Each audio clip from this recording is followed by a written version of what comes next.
when the Soviet Union, the Soviet Empire collapsed. And as the empire collapsed, I moved in and picked up the pieces.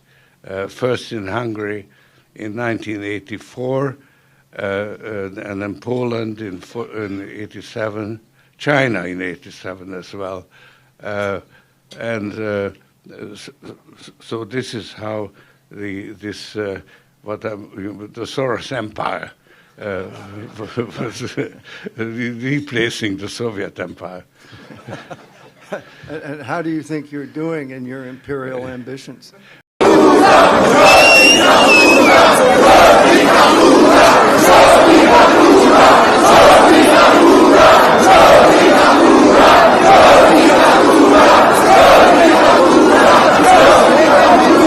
Aujourd'hui, c'est cette opération de très grande envergure, magistrale, que je qualifie moi de grande manipulation mentale, qui est orchestrée par notre président. Pourquoi je dis ça? Parce que les sondages montrent que l'opinion a tendance à le suivre. Pour le moment. C'est-à-dire qu'on est en train d'agiter la peur du char soviétique à Paris, sur les Champs-Élysées. En 80. Rien à dire. Moi, je dis, mais qu'est-ce qu'on attend pour réagir et se réveiller? Il y a très peu, il y a Hervé Morin, que je vais écouter tout à l'heure sur notre antenne. À 10h. Très bien les choses. Vous avez François Fillon qui le dit. Vous avez Henri Guénaud, Pierre Lelouch, ils ne sont pas nombreux. Vous pouvez rajouter Actuellement, Philippe de Villiers, quand même. Et Philippe de Villiers, qui le dit très bien, et son frère également. Mais ce que je crois, c'est que là, on est en train de jouer les pompiers pyromanes. On veut faire quoi? Allumer un feu? Et quel feu, voyez-vous? Pour pouvoir l'éteindre et se maintenir et se présenter comme le grand protecteur de je ne sais quoi. Donc qu'il y ait une menace cyberattaque, etc. de la Russie, c'est une réalité. Mais de là à nous faire croire que la guerre... Sommes-nous en dictature? Je pense que la belle époque où l'Europe sauvait le monde et essayait d'éviter les guerres, à la suite de la Deuxième Guerre mondiale, est bien révolue. Quand on voit ce qui se passe dans cette Europe de von Leyen, celle de Macron, cette européiste convaincue, celle de Thierry Breton, où déjà à l'époque Soros assumait effectivement d'intervenir et de faire de l'ingérence une fois que l'URSS était détruite. Nous avons Thierry Breton qui également assume également d'être intervenu en Roumanie et il m'a dit qu'il n'hésiterait pas à le refaire, c'était à refaire. Et là on se retrouve avec le comble de la dictature complète en Roumanie. Déjà on a annulé une élection précédente.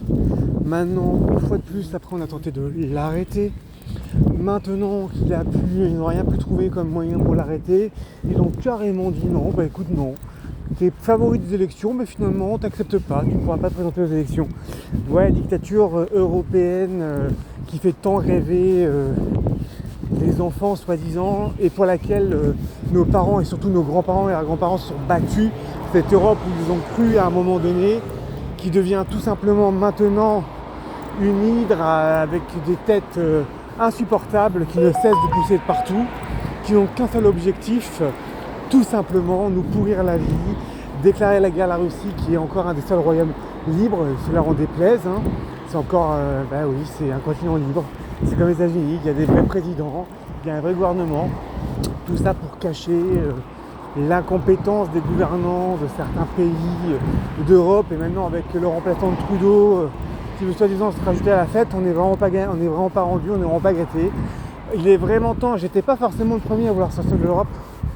Je pensais qu'on pouvait améliorer les choses, la faire différemment, mais quand je vois où ça nous emmène, c'est une catastrophe.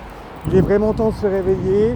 La manifestation « On ne mourra pas pour l'Ukraine » était un succès. Il faut continuer de montrer cela. Et il faut continuer de montrer tout notre soutien à la Roumanie qui maintenant est directement un coup d'État réel, puisqu'elle en refuse les élections du favori qui était anti-européen. Voilà, nous en sommes dans cette belle Europe que soi-disant vous attendez. Et Breton et autres Soros et autres consorts ont dit qu'il ferait taire toute personne qui empêcherait le narratif européen. Donc il se peut que les vidéos soient supprimées d'ici quelque peu, mais en tout cas quelques semaines, quelques jours, mais en tout cas il fallait le dire. C'est une dictature à présent l'Europe.